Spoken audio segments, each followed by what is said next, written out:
ఓం విఘ్నేశ్వరాయ నమః. శ్రీమద్ రామాయణము అయోధ్యకాండ 11వ అధ్యాయము. శ్రీరాముడు సీతమ్మతో లక్ష్మణుడితో కలిసి రథాన్ని ఎక్కాడు. రాముడు వెళ్ళిపోతున్నాడని అయోధ్య నగర వాసులందరూ ఏడుస్తున్నారు. యజ్ఞాలు చేస్తున్న వాళ్ళు యజ్ఞాన్ని మధ్యలోనే ఆపి వచ్చేశారు. ఆడవాళ్ళు, పిల్లలు, వృద్ధులు రామా రామా అంటూ అరుస్తూ బాధపడుతున్నారు. ఏడుస్తున్న తమ పిల్లలకు పక్షులు ఆహారం తేవటం మరిచి తమ గూళ్లలో కన్నుల నీరు కారుస్తూ నిలబడ్డాయి.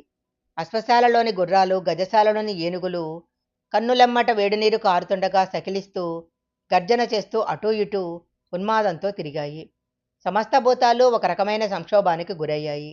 అలా రథం వెళుతుండగా వెనకాల నుంచి కౌసల్యాదేవి గాలిలోకి చేతులూపుతూ పెద్ద పెద్ద అరుపులు అరుస్తూ ఆమెను ఆపుదామని వచ్చిన వారిని తోసేస్తూ రథం వెనక పరుగు తీసింది. మరొక పక్క దశరథుడు ఆగు ఆగు అంటూ పరిగెత్తుకుంటూ వస్తున్నాడు. తల్లిదండ్రులను అలా చూడలేక రథం నడుపుతున్న సుమంతుడిని రాముడు తొందరగా నడపమన్నాడు. అప్పుడు దశరథుడు, నేను చక్రవర్తిని ఆజ్ఞాపిస్తున్నాను, సుమంత రథం నడపకు, ఆపు అన్నాడు. 2 చక్రాల మధ్యలో పడ్డ ప్రాణి పరిస్థితి ఎలా ఉంటుందో సుమంతుడి పరిస్థితి అలా ఉంది. అప్పుడు రాముడు, సుమంత, రేపొద్దున నువ్వు తిరిగొచ్చాక రథమెందుకు ఆపలేదని దశరథుడు అడిగితే నాకు చక్రాల సవడిలో మీ మాటలు వినబడలేదని చెప్పు, కాబట్టి రథాన్ని ఆపకు అన్నాడు. అలా రథం ముందుకు సాగిపోయింది. మనందరము రాముడి వెనకాలే వెళదాము, ఆయనతోటే ఉందాము. మనతో పాటు పిల్లలను, వృద్ధులను, ఆవులను తీసుకెళ్దాము. మనమందరం వెళ్ళిపోయాక దశరథుడు కూడా వస్తాడు. అలాగే ఆయన పత్నులు కూడా వచ్చేస్తారు. తరువాత చతురంగ బలాలు కూడా వస్తాయి. మనమందరము అడవికి వెళితే అడవి అయోధ్య అవుతుంది. మన అందరినీ చూసి బెదిరిన జంతువులు అయోధ్యకు వస్తాయి. అప్పుడు కైకమ్మ తన కుమారుడితో ఈ క్రూర మృగాలను పరిపాలించుకుంటుంది అని అందరూ రాముడి వెంట బయలుదేరారు.